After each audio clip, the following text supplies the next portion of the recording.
진짜 많이 몰라요. ICT 기반으로 한 디지털 교육이라고 하는 게 사실 앞으로 미래를 살아갈 우리 아이들에게 필요한 역량을. 예, 부장님 반갑습니다. 네, 반갑습니다. 귀한 시간 내주셔가지고 이 인터뷰에 응해주셔서 감사드립니다. 예. 코로나라는 엄중한 시기에 대한민국 그 교육 정책을 이끌어오고 계시는데 앞으로도 대한민국 교육 발전을 위해서 많은 좋은 정책을 좀 많이 만들어 주시면 좋겠습니다. 네, 고맙습니다. 인터뷰 시작하도록 하겠습니다. 교육부 장관 재임하시면서 지금까지 성과를 꼽아주시면 어떤 게 있는지 말씀을 해주십시오. 성과를 꼽는다면 제일 첫 번째로는 올해 고등학교 무상교육이 이제 전면 시행된 게 가장 좀 큰 성과가 아닌가 싶고요. 초, 중, 고등학교 무상교육이 올해 고등학교 무상교육이 전면 시행되면서 이제 완성이 됐습니다. 그래서 적어도 초, 중, 고등학교 교육은 교육비에 부담 없이 국가가 책임지는 그런 완성을 했다는 점에서 국가의 교육에 대한 책임을 강화하는 것이 저희 이제 국정과제의 방향이었는데요. 교육 분야에서. 그런 것들을 이제 고교 무상교육을 완성함으로써 초중고등학교 무상교육이 완성이 됐다. 그리고 이 교육의 공공성과 또 신뢰성 확보라는 측면에서 사립유치원 그 회계 투명성을 위한 이제 에듀파인을 모든 사립유치원에서 사용하게 되면서 그리고 유치원 3법이 통과되게 되면서 사립유치원의 이제 공공성과 회계 투명성이 확보될 수 있었던 것 이런 것들이 좀 2년 반 동안에 좀 가장 이렇게 기억에 남는 성과가 아닐까 이렇게 생각하고 있습니다. 뭐 그동안 정책을 이끌어 오시면서 다양한 일도 많으셨을 것 같은데 교육 정책을 이끌어 오시면서 뭐 좀 느끼시는 소회가 있으신다면 어떤 게 있으실까요? 특히 이제 작년에 이 코로나19 상황을 겪고 함께 대응하면서 굉장히 이제 새로운 도전을 과감하게 해야만 했던 그런 시기가 작년 1년 기간이 아니었나 싶고요. 저는 굉장히 어려운 처음 겪어보는 그런 상황에서 새롭게 뭔가 길을 열어야 하는 시기에 어려움도 많이 있었지만 우리 교육 현장에 굉장히 저력이 있구나. 그러니까 학교 현장에 선생님들, 여러 또 교직원분들, 또 학생, 학부모들이 각자의 위치에서 이런 어려운 위기 상황에서도 최선을 다하고 함께 협력해서 이런 위기들을 극복해 나가고 있구나. 그래서 학교 현장에 계신 분들한테 정말 감사하는 마음, 그리고 그 현장의 힘을 다시 한번 느끼게 되는 과정이었던 것 같아요. 그래서 저 개인적으로는 이 코로나19의 위기 상황에 굉장히 어려움이 많고 또 부족한 점들도 많고 계속 이제 보완도 해야 되고 하지만 그런 과제를 느낀과 동시에 교육 현장에 그런 힘들이 모아지면 우리가 이런 위기를 기회로 만들 수 있고 그런 협력적인 관계들이 새로운 교육으로 우리의 교육들을 바꿔나갈 수 있겠구나 하는 그런 신뢰가 더 쌓였던 기간이 아니었나 하는 생각이 듭니다. 네. 지금까지 있었던 큰 변화보다도 앞으로 한 2, 3년 동안 교육 현장에서 닥칠 그 변화가 정말 엄청날 것 같거든요. 그린스마트 미래학교 이제 교육과정 개정 그리고 이제 고교학점제도 있는데 그런 것들을 하기 위해서 올해가 정말 중요하잖아요. 그래서 어떤 준비를 올해 좀 하실 것인지 계획을 좀 말씀해 주셨습니다. 지금 말씀하신 이제 그린스마트 미래학교나 2022 교육과정 개정 그리고 고교학점제가 사실은 뭐 그냥 어디서 불쑥 생긴 일은 아니었는데요. 우리가 지금까지의 이제 유초, 중, 고등학교의 교육이 마치 어떤 대학 입시를 중심으로 경쟁을 유발시킬 수밖에 없는 그런 경쟁 중심의 교육 시스템이다. 그런 점에서 굉장히 여러 가지 이제 걱정과 비판을 많이 받지 않았습니까? 그런데 앞으로 미래를 살아갈 우리 아이들에게 필요한 역량은 과거 산업화 시대의 그런 지식을 전달하고 지식 위주의 습득을 하는 그런 교육은 이제 과거 방식의 교육이고 미래 역량을 길러줄 수 없다. 길러주기에 한계가 있다. 이제 이런 점들이 현장에서부터 어떻게 보면 꽤 오래전부터 이제 그런 분석과 진단과 변화에 대한 요구들이 있었는데요.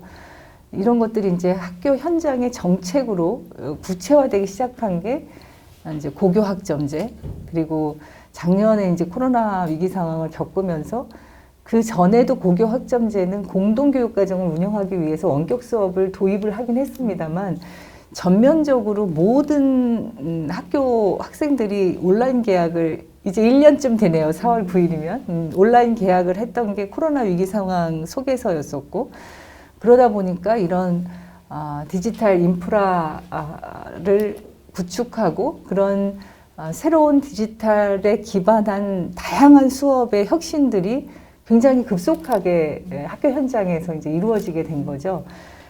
그래서 그린 스마트 미래 학교는 우리가 아이들에게 필요한 미래의 역량을 길러 나가는데 교수 학습 방법이나 여러 가지 교육과정 운영을 이제 과거와는 다르게 해야 된다는 그런 이제 취지에서 이미 시작한 고교 학점제가 훨씬 더 다양한 선택 과목들을 넓혀줄 수 있도록 이제 디지털 기반의 다양한 수업들이 가능하도록 제공해 주는 것과 다 이제 연결이 되고요. 그래서 그린 스마트 미래 학교, 또 고교 학점제, 그리고 2022 이제 교육과정 개정은 앞서 말씀드렸지만 아이들에게 미래 역량으로 가장 이제 필요한 역량이 어떤 거냐 물어보면 똑같이 다 말씀을 하십니다. 창의성, 창의력을 길러주는 게 굉장히 중요하고요.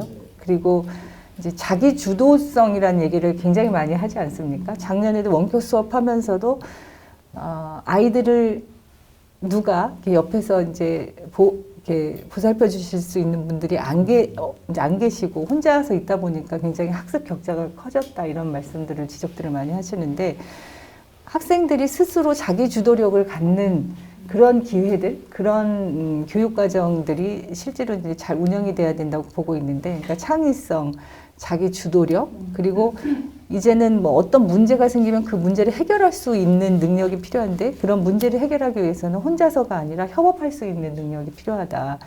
그래서 이제 창의력이나 자기 주도성이나 문제 해결 능력이나 협업 능력이나 이런 것들이 이제 미래를 살아갈 아이들에게 꼭 필요한 역량이라고 봤을 때 이런 미래 역량을 키워줄 수 있는 교육 과정은 어떻게 그러면 운영이 돼야 되나, 교육 과정에 대한 개정이 필요하다는 판단이고, 그 교육과정 개정을 위해서 이제 올해는 국민들이 참여해서 국민과 함께 교육과정 개정을 함께 이제 해나가려고 하는 그런 계획을 갖고 있습니다. 그래서 2022 교육과정 개정과 또 이미 시작한 고교 학점제가 다양한 수업의 선택의 기회를 제공함으로써 아이들에게 진로에 있어서 자기가 정말 하고 싶은 일들, 또 흥미가 있는 그런 부분들을 직접 진로 설계를 해서 이제 뭐 진학을 하거나 아니면 꼭 대학 진학이 아니더라도 취업이나 창업이나 새로운 다른 어떤 진로를 설계할 수 있도록 도와주면서 이제 그런 수업들, 교육과정 운영이 가능하도록 하는 것이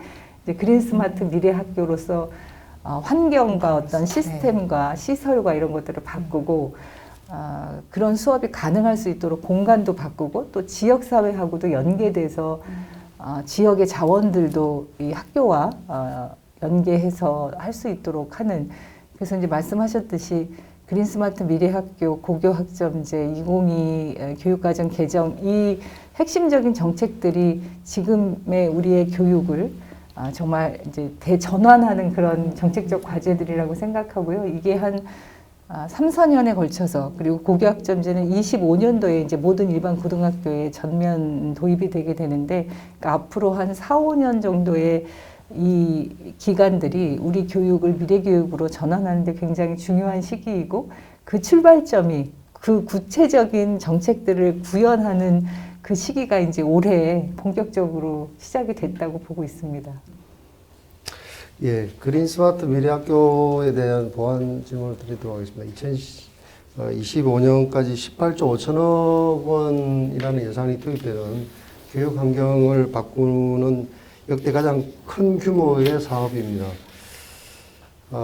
이 사업이 취지에 대해서 좀 말씀을 해주시고, 이게 성공적으로 이렇게 환경이 바뀐다고 하면은 우리 아이들의 교육 환경은 어떤 뭐 환경에서 그 교육을 받을 수 있을지 뭐 말씀을 좀 해주십시오.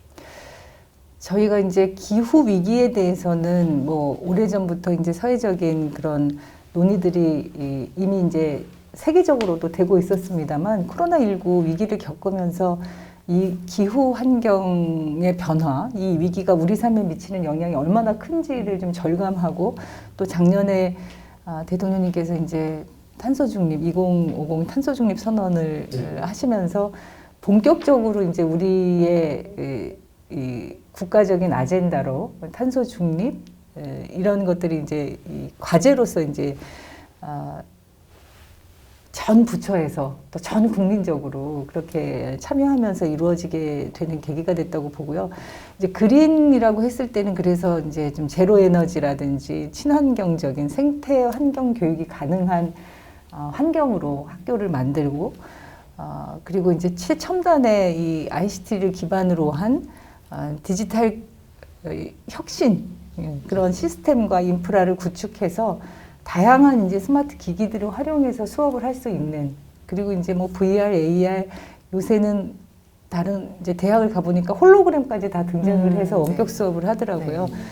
그래서 원격 수업이 양질의 실시간 이런 대면 수업과 이렇게 질에 있어서 차이 나지 않도록 다양한 그런 수업의 방법들, 그 교수 학습의 혁신들 이런 것들이 이제 디지털을 기반으로 해서 그렇게 진행하려고 하고 그게 이제 스마트이고 그리고 미래 학교라고 하는 건 아까 이제 이런 환경에서 그 미래 역량을 키울 수 있는 교육 과정을 운영할 수 있도록 지원하는 거고요. 그래서 그린 스마트 미래 학교라고 했을 때 이제 또 한 걸음 더 나가면 이게 지역 사회하고 연계를 해서 이제 학교가 지역의 주민들과 이제 지자체와 지역의 인적 물적인 자원들과 함께 협력해서 아이들에게 그 지역에서 뿌리 내리면서 이제 살 수 있도록 그 지역에서 성장하고 또 고등교육을 받더라도 그 지역에서 취업하고 그 지역에서 또 아이도 낳고 키울 수 있는 정주할 수 있는 중주형 원스톱 그렇죠. 교육 그래서 이제 시대네요. 지역의 공동체가 다시 그 학교를 중심으로 부활한다고 할까요? 이제 새로운 지역 공동체가 만들어지는데 학교가 그런 혁신의 거점으로서 지역 공동체의 허브로서 역할을 해야 된다. 그래서 이제 이런 개념들을 이렇게 종합해 보면 그린 스마트 미래 학교는 우리 교육을 미래형 교육으로 전환하는 그런 정책이고 그것을 환경이나 시설로 인프라로도 이제 잘 갖추어질 수 있도록 그 만드는 것이고요. 그리고 지역하고도 연계해서 지금 이제 지역의 위기다, 뭐 대학의 위기다, 인구 급감의 시기에 그런 문제들이 많이 제기가 되고 있는데 학교가 이제 지금은 이게 이제 초중고등학교 중심으로 되어 있습니다만 고등교육 대학까지를 포함해서 지역의 주민들과 연계해서 이제 평생학습까지 나아가는 그러니까 전 국민들이 앞으로는 직업 전환 교육뿐만 아니라 이 평생에 걸쳐서 우리 사회 경제적인 그 변화들이 굉장히 급속하게 이루어지고 있기 때문에 예를 들면 AI에 대한 뭐 기초 소양 교육이라든지 직업 전환 교육 또 인문사회 분야에서의 어떤 기초 소양 교육이라든지 필요한 평생 교육 시스템도 그 지역에서 이제 지자체와 또 고등교육 기관까지를 포함한 학교가 같이 협력하면서 그런 체계들을 갖추어야 되는데 이제 그런 출발점들이 그린 스마트 미래 학교에서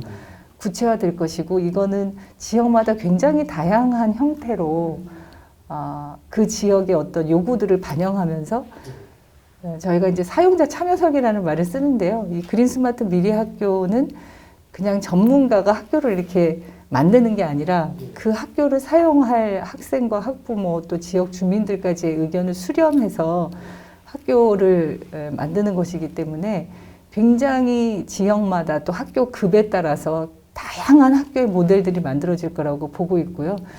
이제 그런 점에서 미래 교육을 만들어가는 그런 아주 굉장히 중요한 의미를 갖고 있는 사업이다 이렇게 생각하고 있습니다. 네, 알겠습니다. 방금 말씀하신 그린 스마트 미래 학교에 사실상 좀 출발이 되는 게 지금까지 이제 그 부총리께서 의원 시절부터 굉장히 공격적으로 또 진짜 적극적으로 하셨던 공간혁신 사업일 것 같은데요. 작년까지 공간혁신 사업을 하면서 이렇게 있었던 성과, 그리고 또 어느 정도 한계가 있었기 때문에 이번에 또 미래학교를 이렇게 폭을 넓히셨을 것 같아요. 그거 좀 설명을 부탁드리겠습니다. 예, 공간이 아이를 바꾼다는 책이 있는데요. 네. 그러니까 제가 의원 시절부터 이제 공간 혁신에 관심을 갖게 된 여러 가지 몇 가지 이렇게 계기들이 있었는데 실제로 그 공간 혁신을 한 학교와 지역에 가 보니까요, 아이들의 표정이 다르더라고요. 아이들이 너무 밝고 그 공간을 자기들의 의견을 반영해서 스스로 참여해서, 그러니까 조사에서부터 설계, 그 직접 아이들이 이런 공간을 바꾸는 것에 하나하나를 이렇게 페인트를 칠한다든지 어떤 집기를 갖다 놓는다든지 이런 것까지 다 아이들이 참여해서 이제 공간을 바꾼 거예요. 한 학교의 이 작은 공간이지만. 근데 그렇게 참여했던 아이들이 굉장히 자기 만족감이라든지 또 아이들과 같이 토론하고 그런 했던 과정 자체가 이제 수업으로 이렇게 쭉 이어지면서 굉장히 그 의사결정 과정에 대한 민주적인 토론이나 또 참여에 대한 자기 그 협업의 능력이나 이런 것들이 실제로 공간 혁신을 하는 학교에서의 학생들을 보고 제가 이게 굉장히 우리 교육의 그 미래지향적인 가치를 위해서도 필요한 일이구나 이런 생각을 하게 됐고요. 그래서 이제 보니까 또 여러 교육감님들이 이런 공간 혁신에 또 관심을 갖고 하고 계신 교육감님들도 계시고 교육청마다. 그래서 제가 장관이 되면서 이제 공간 혁신 사업들을 사용자 참여 설계라고 하는 이런 의미들을 잘 살릴 수 있도록 지원하는 체계들을 만들어서 이제 교육청하고 계속 협업을 해왔는데요.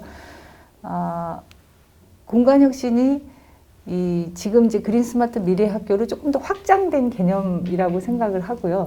이제 공간혁신은 이제 영역 단위, 그래서 이제 예를 들면 도서관이라든가 이제 무슨 다목적 교실이라든가 이런 이제 그러니까 한 학교의 어떤 영역별로 공간을 혁신한다든가 아니면 학교 단위로 이제 개축을 해야 된다든가 신축을 해야 되는 경우에는 완전히 이제 과거와는 다른 방식. 그러니까 과거에 시설비다 그러면 딱 규격화돼서 몇 곱하기 몇 얼마 이게 딱 표준화되어 있었거든요. 그래서 거의 유연성이라는 걸 발휘하기가 어려웠었는데 이제 디자인적인 요소까지를 포함해서 전문가들의 참여까지를 도입을 해서 이 공간혁신의 과정을 이제 여러 학교에서 운영을 해서 그거를 반영해서 이제 학교 단위 공간혁신도 진행을 했는데 그게 불과 이제 한 몇 년이었습니다. 18, 19년, 20년 작년까지 이렇게 좀 해왔는데 작년에 그 한국판 뉴딜 사업의 10대 그 시그니처 사업 중에 하나로 이 그린 스마트 미래 학교가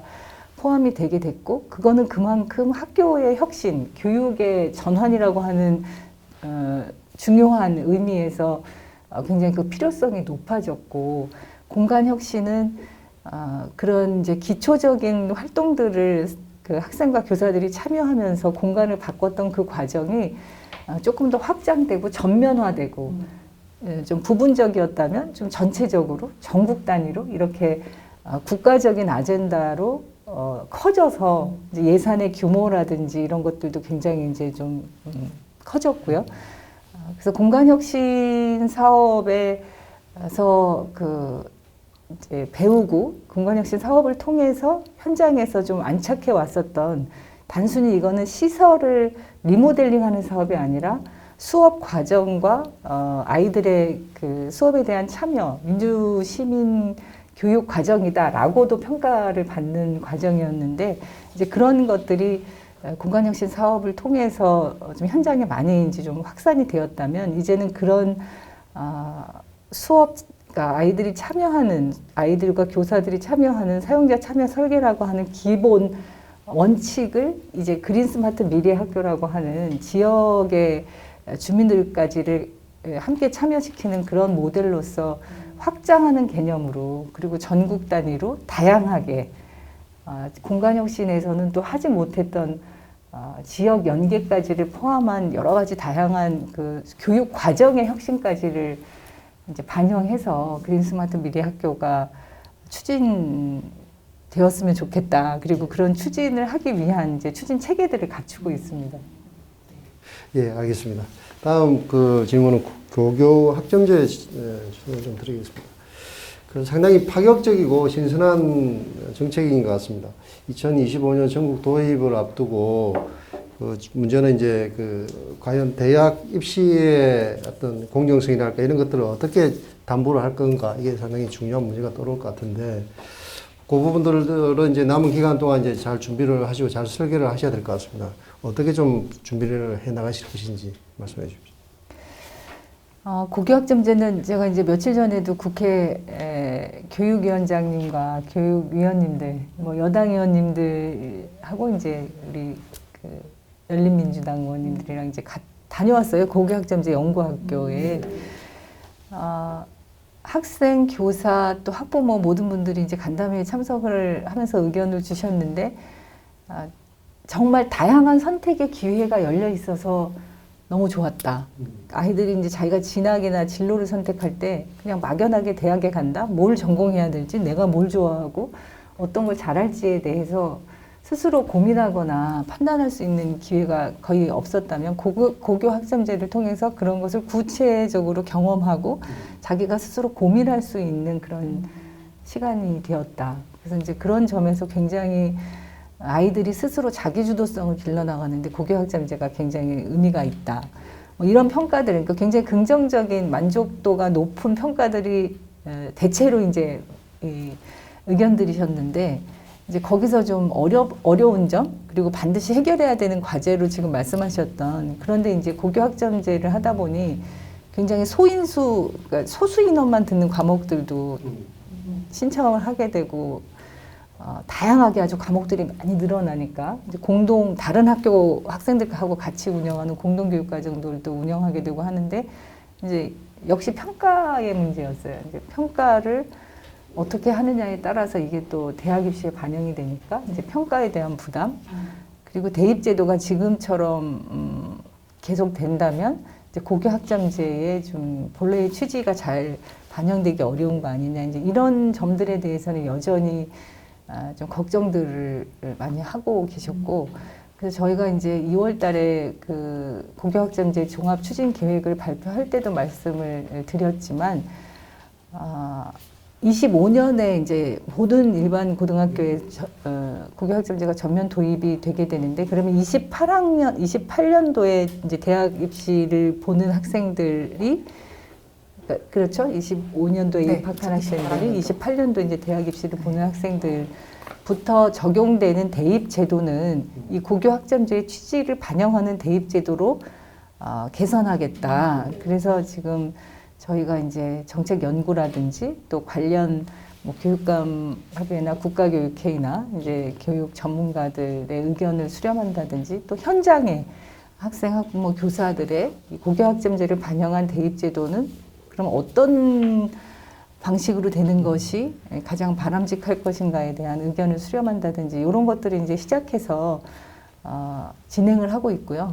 그래서 이 고교 학점제의 취지가 잘 반영이 되고 결국은 학생 한 명 한 명의 맞춤식 그 교육과정 운영이라는 취지에서 학생 개별이 자신의 역량에 맞게 그리고 자신의 진로 선택에 맞게 대학도 그 중에 진로 선택의 한 부분으로 이제 대학에 진학하는 것이기 때문에 이제 그런 것들을 어떻게 반영하는 체계를 만들 건가 이 부분은 저희가 이제 지금 그런 이제 과정에 들어갔기 때문에 그 진행 절차들을 잘 주도 면밀하게 이제 준비를 해서 대입제도 개편안을 만들겠다는 말씀을 드리고요. 올해 전체 일반 고등학교의 한 60% 정도의 이제 연구학교, 선도학교가 운영이 됩니다. 그러면 절반 이상의 고등학교에서 고교 학점제가 이제 시범적으로 연구 선도학교 운영이 되기 때문에 현장에 다양한 의견들이 또 수렴될 수 있을 것이라고 보고 있고요. 일부 교육청에서는 22년도, 그러니까 내년에 전체 일반 고등학교의 고교학점제를 연구학교로 다 운영하겠다 이렇게 계획을 하고 있는 교육청들도 있거든요. 그래서 이 고교학점제가 갖는 이런 긍정적인 그 학생들로부터 나오는 만족도나 학부모들로부터 나오는, 그러니까 지난번에 저희가 며칠 전에 갔던 학교도 굉장히 약간 기피하는 그런 학교였는데 그 지역에서 고교학점제 연구학교가 되면서 뭐 한 2, 3년 만에 1순위로 그 신청하는 학생들이 많아서 그 학교 1순위 지원했는데 못 가는 학생들이 많이 생겼다고 하더라고요. 이제 그만큼 이제 새로운 교육과정 운영에 대한 현장의 요구들이 커졌고, 그게 고교 학점제를 직접 경험하면서 이게 굉장히 이제 도움이 되고, 아이들이 스스로 선택해서 공부하고 스스로 선택해서 결정하니까 그것에 대한 또 책임도 갖게 되고, 그리고 훨씬 더 이 토론식 수업이라든지 프로젝트형 수업이라든지 해서 문제를 해결할 수 있는 접근성을 높이고, 그런 점에서는 이제 일반 고등학교 모든 학교에서 이 시범학교 그 연구학교 선도학교를 운영하는데 참여하는 학교들이 굉장히 많이 늘어나고 있는 거예요. 원래 계획보다. 네. 그래서 그런 성과들이 좀 빠르게 현장에서 축적이 되고 또 의견들이 서로 교환되면서 수렴이 되면 25년 이전에 이미 현장은 고교학점제 운영을 통해서 다양한 수업들이 이루어지고, 지역 간의 격차도 이제는 이제 원격 수업이라고 하는 것들이 굉장히 이제 안정적으로 쌍방향 실시간 수업이 다양한 형태로 제공될 수 있기 때문에 농어촌 지역이나 이제 도심 지역이나 격차 없이 양질의 교육을 제공할 수 있는 그런 시스템과 컨텐츠와 또 교수학습 방법들을 마련한다는 점에서 저는 고교학점제가 이제 올해 내년 이렇게 차근차근 확대되면서 학교 현장의 변화가 우리 교육을 실제로 근본적으로 바꿀 수 있는 그런 동력이 될 것이다, 이렇게 기대하고 있습니다. 그 보충 질문 하나만 더 드리면, 그러면은 이게 일반고나 뭐 자사고라든지 뭐 특수고등학교는 다 똑같이 동일하게 적용이 다 일반고가 되니까. 된다. 네. 그러니까 이제 25년도에 저희가 그 자사고나 이제 특목고를 이 일반 고등학교로 전환하는 거를 발표를 했고 시행령을 개정을 해서 이제 25년이면 자사고, 외고 이제 이런 학교들이 일반 고등학교가 되는 거죠. 그런데 원래 이제 자사고나 외고의 설립 취지가 다양한 교육 과정을 운영하는데, 이제 특별히 외고 같은 경우에는 외국어에 관심이 있는 학생들이 외고를 들어와서 그 외국어를 자기의 흥미에 맞는 그런 이제 외국어를 선택해서 좀 특화된 영역에서의 다양한 교육 과정을 운영하겠다는 것이 자사고나 외고나 이런 이제 특목고의 설립 취지였는데, 실제로 10여 년 동안 그 운영을 해본 결과 그 설립 취지하고는 맞지 않게 이 학교들이 주로 대입 경쟁에서 대입 중심의 교과목의 수업 지수도 훨씬 더 많고 대입 위주의 그런 교육과정들이 운영이 됐기 때문에, 그리고 학교를 유형화해서 그렇게 이제 학교를 몇 개의 유형으로 나누고 우수한 학생들을 먼저 학교가 선발을 함으로써 학교를 서열화하고 결과적으로는 학생들을 서열화하는 결과를 낳았고, 그러다 보니까 일부 그렇게 우수한 학생이라고 하는 학생들은 대입 경쟁에 거의 내몰리게 되고, 다른 일반 고등학교의 학생들은 자기의 진로라든가 다양한 그런 교육과정 운영에 대한, 그러니까 일반 고등학교에서는 왜 책상에 엎드려 잠자는 아이들이 많다는 게 계속 이렇게 지적이 되어 오지 않았습니까? 그러니까 흥미를 가질 수 없는 그런 학교 생활을 하다 보니까 이게 이제 고등학교 교육에 굉장히 큰 문제가 됐고, 그리고 그러다 보니까 이제 초등학교 때부터 이런 자사고나 외고나 이런 특목고를 가기 위해서 사교육을 받는다거나 이미 초등학교 때부터 고등학교 입시를 준비하는 그런 연쇄적으로 초중 고등학교 이게 대학 진학까지 해서 이렇게 입시 경쟁 중심의 교육이 된다 해서 이제 한 10년 동안의 이 자사고 외고의 운영의 결과의 평가들이 이제 그렇게 있었고요. 그래서 설립 취지를 살려서 운영하는 자사고나 외고의 경우에는 그 교육과정 운영을 그대로 합니다. 25년도에 고교 학점제로 모든 학교가 이제 전면적으로 도입이 되면 그 학교의 특성을 살려서 그 특화된 교육 과정을 운영하는 외고 자사고는 교육과정 그대로 운영하고 학교 이름도 그대로 쓰고 다만 달라지는 거는 학생을 우선 선발하는 것만 달라지는 거죠.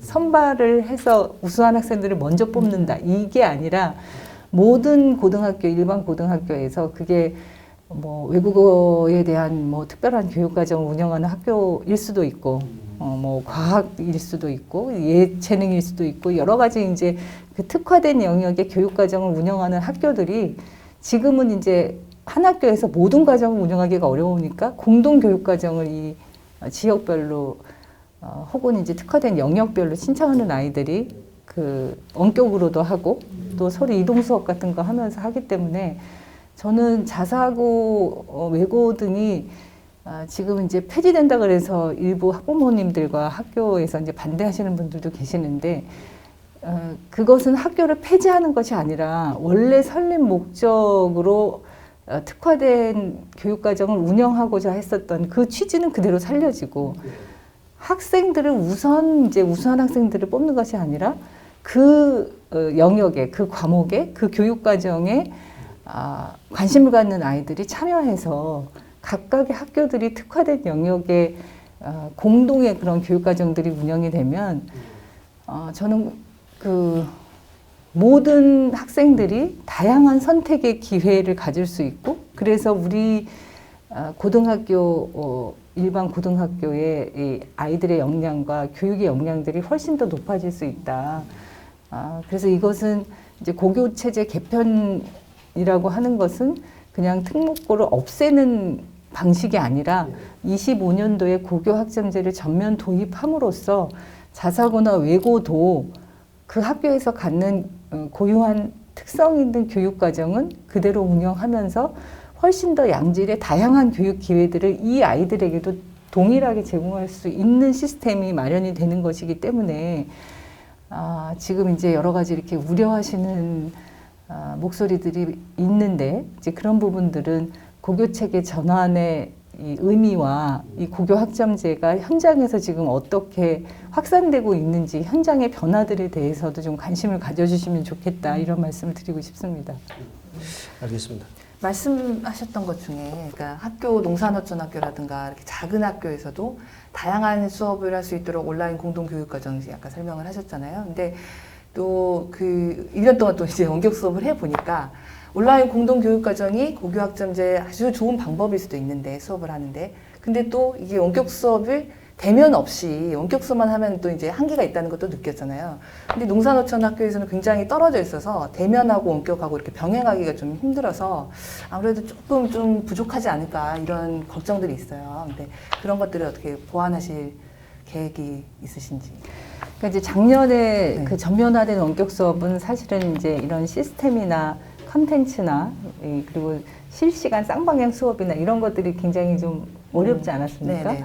그런데 이제 작년 이전에 공동교육과정으로 고교학점제를 운영했던 대부분의 이제 그 수업의 형식은 실시간 쌍방향 수업이었거든요. 그래서 지금 말씀하시는 이제 농어촌 학생들에게 이제 그런 다양한 수업의 기회를 제공한다고 했을 때는 주로 이제 실시간 쌍방향 수업으로 원격 수업을 하는 거고 오히려 그 원격 수업에서는 제가 보니까 이제 실험하고 이런 것들도 실제로 실험하는 그 부분들을 다 거의 참여하는 형식으로 수업을 운영할 수 있게끔 만들어져 있어서 이제 대면 수업에 준할 수 있는 정도의 쌍방향 실시간 수업을 할 수 있는 양질의 원격 수업의 시스템과 콘텐츠를 마련한다는 건 기본이고요.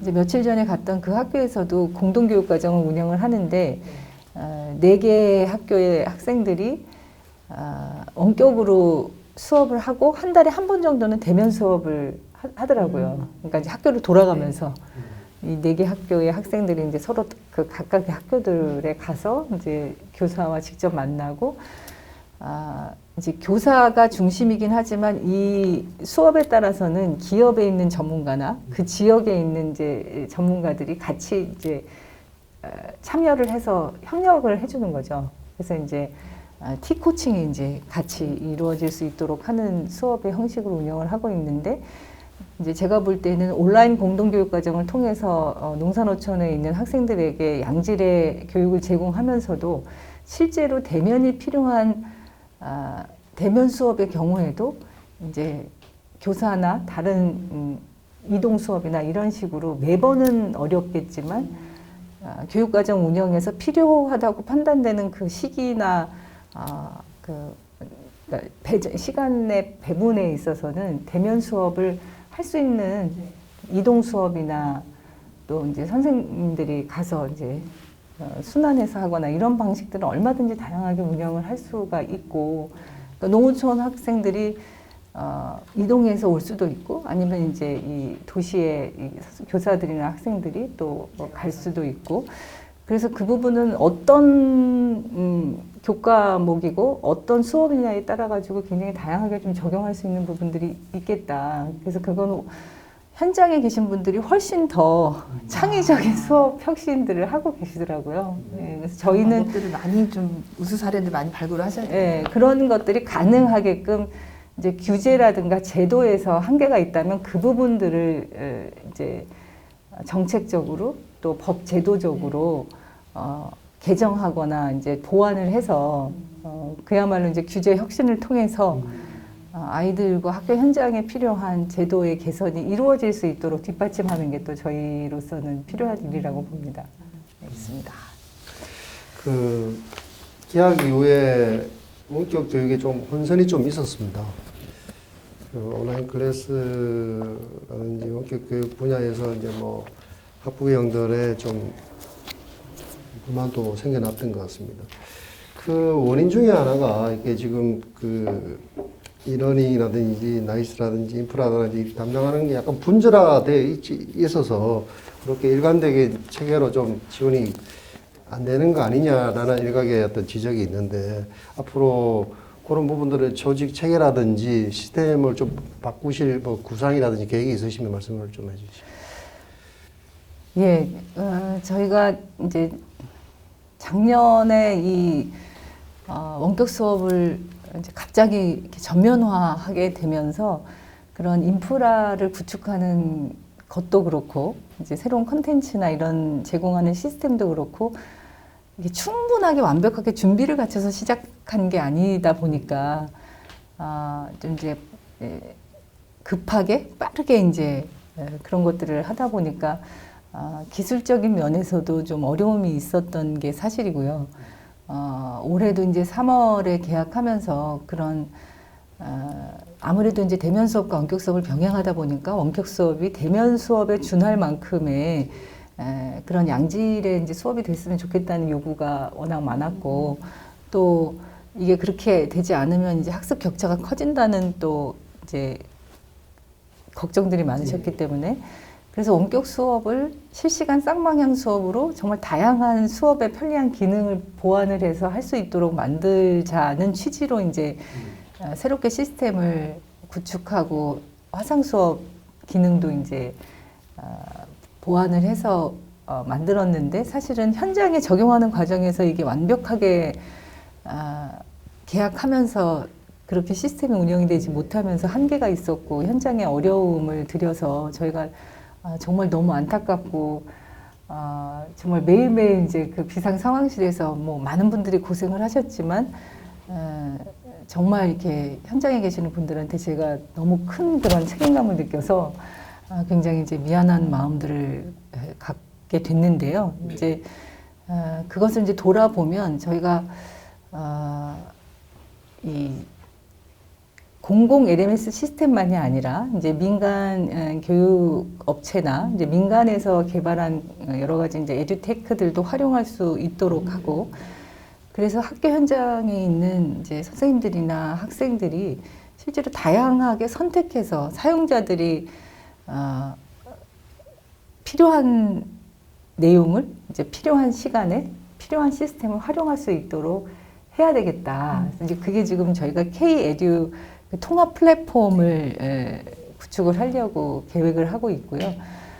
그런 데서 이제 조금 더 그런 정보화에 대한 이제 전문성, 그리고 사실 ICT 분야에는 이제 최소한의 그런 기술적인 전문성이 담보가 돼야 되기 때문에 저희가 이제 요번에 이런 작년과 올해의 공공 LMS 시스템을 구축하고 운영하는 과정에서 이렇게 진단하고 평가하고 좀 돌아볼 수 있었던 내용들을 빠르게 정리해서 지금 요 이제 원격 수업 과정에서 발생했던 문제들은 이제 빠르게 개선을 해서 지금 뭐 이제 이학습터나 온라인 클래스가 실시간 쌍방향 수업을 하는데 불편함이 없도록 이제 아직 조금 이렇게 미진한 요소들이 남아있는 부분까지를 포함해서 계속 이제 현장의 의견들을 수렴하면서 보완을 하고 있어서 요 기능들은 계속 빠르게 개선하고 안정화될 수 있도록 하는 거는 이제 좀 신속하게 해 나가고요. 그런데 이제 요 과정에서 저희가 여러 이제 그 당사자들과 또 여러 전문가들과 이렇게 진단을 해본 결과 앞으로 하려고 하는 K-에듀 통합 플랫폼은 이제 설계 단계에서부터 그런 기술력을 담보하고 전문성도 또 이제 반영을 하고 또 현장에 실제로 이거를 사용하는 사람들의 사용자들의 의견들도 설계 과정에서부터 좀 반영을 해야 될 필요가 있다고 보고, 그래서 지금은 이제 올해 우리가 그 K-에듀 통합 플랫폼 사업에 이제 정보화 전략 계획을 세우고 있는 과정이거든요. 이제 6월까지 그 계획을 수립하도록 되어 있는데, 저는 이제 교육부 내에서도 그렇고 이 부분은 교육부만이 아니라 예를 들면 뭐 과기부라든가 또 다른 그런 정보화 관련된 전문 기관이라든가 이런 이제 부처나 기관하고들도 굉장히 협업이 필요한 일이라고 생각하고 있습니다. 이게 이제 결과적으로는 우리 학생들 한 명 한 명의 교육의 그 데이터들이 쌓이는 거고, 학생 한 명 한 명의 맞춤식 교육을 우리가 지향한다고 했을 때 학생 한 명이 어느 분야에서 부족한지, 그리고 그거를 그 보완하고 더 개선시켜주기 위해서는 어떤 지원이 필요한지를, 그게 계속 데이터가 누적되고 거기에 맞춤형 지원이 되고, 그래서 그 학생 한 명의 그런 어떤 역량이 향상되고 이게 이제 쭉 이렇게 누적이 되지 않겠습니까? 그래서 이제 교육 정보화라고 하는 것은 실제로 이 데이터에 기반해서 맞춤형 교육이 가능하도록 만들어야 되는 거고, 그러다 보면 이 개인 정보에 대한 어떤 엄격한 그 기준도 있어야 되고, 그래서 이 K-에듀 통합 플랫폼을 시스템적으로 구축하는 것과 동시에 이 교육 데이터에 대한 기준과 운영에 대한 이제 정부 부처 간에 지금 뭐 교육 정보만이 아니라 여러 가지 이제 이런 개인 정보에 대한 이것을 활용해서 훨씬 더 이제 국가적인 경쟁력을 높일 수 있는 부분도 있고, 하지만 또 이게 개인 정보이기 때문에 굉장히 엄격하게 그 적용해야 되는 기준이 있지 않습니까? 이제 그것을 분야별로 이제 빠르게 이미 이제 개인정보위원회도 생겼기 때문에 이제 그런 부처 간의 협업을 통해서 그런 기준과 또 절차 이런 것들을 엄격하게 만들고, 원래 교육의 의미에서 정말 그 귀중한 소중한 아이들 한 명 한 명의 이런 맞춤식 교육을 잘 할 수 있도록 지원하는 체계가 돼야 되기 때문에 이제 그런 것들을 시스템적으로도 안정적으로 해야 되고, 컨텐츠도 굉장히 다양하게 해야 되고, 그리고 앞으로는 뭐 이 기술의 영역이 굉장히 빠르게 바뀔 것이기 때문에 그런 기술의 속도들을 그냥 뒤에서 쫓아가는 게 아니라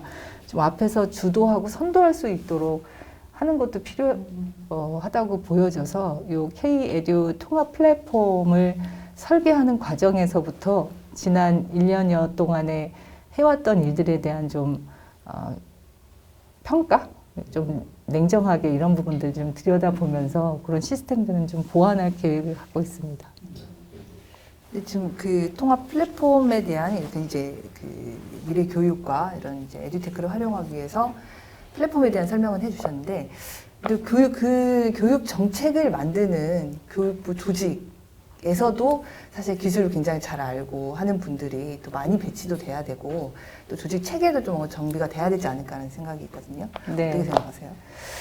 저희가 그래서 사실은 이제 미래교육 추진단이라는 내부 교육부 내에 이제 조직을 만들어서 아까 이제 그 그린 스마트 미래 학교가 사실은 이런 그린 스마트 미래 학교를 만들 때 이 ICT 기반의 기술력이 들어가야지 되거든요. 이제 시스템을 구축을 할 때 인프라도 그렇고 이제 여러 가지 이런 전문성들이 필요한 영역들이 있어서 그린 스마트 미래 학교 사업을 추진하는 것도 그렇고 여기에 필요한 정말 이제 기술적인 부분에서 이제 기술을 전문적으로 이렇게 역할을 할 분들도 그렇고 그런 게 이제 우리 내부의 조직 체계 내에서 좀 필요하겠다. 그리고 지금 부 내에 몇 개 과에서 이제 그런 역할들을 담당을 하고는 있는데 이게 이제 그냥 개별 사업 단위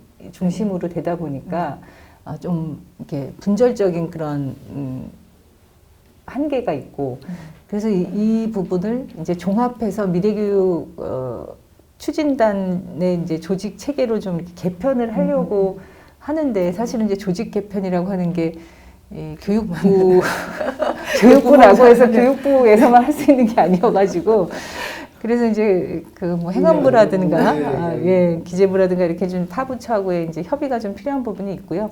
근데 우선 이제 이 사업은 굉장히 중요한 사업이고 추진을 해야 되는 사업이기 때문에 저희가 우선은 이제 TF 형식으로라도 각각의 업무를 담당하고 있는 부서들이 조금 더 체계적으로 사업을 진행할 수 있도록 TF를 구성을 해서 사업을 이제 이렇게 시작하고 진행하는 거는 해나갈 계획이고요. 이제 그거를 조금 더 업그레이드한 그런 조직의 개편들은 내부적으로도 그런 영역에 지금 좀 진단을 해서 어떻게 통합하고 협업하는 체계를 갖출 것인가 그 부분들은 내부적으로도 논의 중에 있고 아마 이제 저희가 이제 여러 가지 그런 계기들이 생기게 됩니다. 국가교육위원회가 출범한다든지 몇 가지 이제 그런 계기들이 있을 수 있어서 우선 정책과 사업을 진행하는데 빠르게 이제 그런 것들을 주도해 나갈 수 있도록 TF를 구성해서 운영하는 거는 이제 지금 이미 이제 시작을 하고 있고요. TF를 지금 TF를 아니 이제 거의 이제 그러니까 논의를 완결해서 이제 내부 TF는 이제 구성해서 곧 운영을 이제 시작을 할 거고요. 그리고 거기서 이제 조금 더 한 발 나아간 조직 개편과 관련해서는 이제 타 부처하고의 협의가 필요해서 그런 것들을 조금 이제 진행할 계획을 준비를 하고 있습니다. 예. 마지막으로 우리 교육업계 종사자분들 학부모하고 학생들한테 꼭 전달해 주실 말씀 있으시면은 마지막으로 좀 말씀해 주시죠. 예, 이 교육은 사실 온 국민의 관심이고 또 모든 국민이 다 그 당사자이기도 합니다. 그러니까 학령기에 있는 학생들만이 아니라 앞으로는 전 국민이 평생 교육을 또 그 요구한 만큼 제공을 받을 수 있는 시스템이 갖춰져야 된다고 보기 때문에 유초, 중, 고등학교 그리고 전문대학이나 대학 그리고 평생교육 이런 전 국민의 전 생애에 걸친 그 생애 주기별로 필요한 교육 서비스를 제공할 수 있도록 그렇게 이제 교육부만이 아니라 관련된 정부 부처의 이제 앞으로의 사업의 방향이나 정책의 방향은 그렇게 돼야 된다고 생각하고 있고요. 특히 이제 지금까지 대학 입시 중심의 이제 경쟁 교육 시스템을 이제 좀 벗어나야 된다. 그래서 앞서 말씀드렸던 고교학점제라든가 아이들의 이제 맞춤식 교육이라든가 이런 것들에 대해서 국민 여러분들께서도 많이 좀 관심을 가져주셨으면 좋겠다는 생각이 들고요.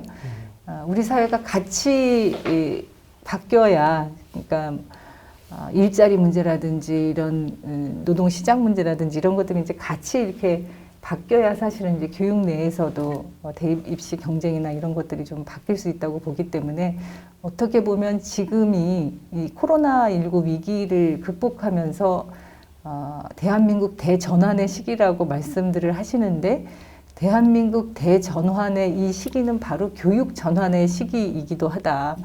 그래서 교육이 미래 역량을 키울 수 있는 그런 교육 시스템으로 전환하고 그것이 우리 아이들에게 정말 행복한 교육이 되고 또 국민들에게는 평생 교육의 이런 기회들을 더 넓게 다양하게 제공할 수 있는 시스템의 전환이 될 수 있도록 저희 교육부도 최선을 다해서 노력하겠다는 말씀 드리고요. 국민 여러분들께서도 늘 그렇게 교육에 대해서 관심을 많이 보여주셨지만 앞으로도 이 미래 교육으로의 전환에 대해서 함께 관심도 가져주시고 또 의견도 주시고 그랬으면 좋겠습니다. 예. 네, 감사합니다. 장시간 인터뷰 통해서 좋은 말씀 많이 해주셔서 감사드립니다. 우리 오늘 이 자리 참석해 주신 우리 의원회 부장님 감사드립니다. 이렇게 기회를 주셔서 고맙습니다. 고맙습니다. 고맙습니다.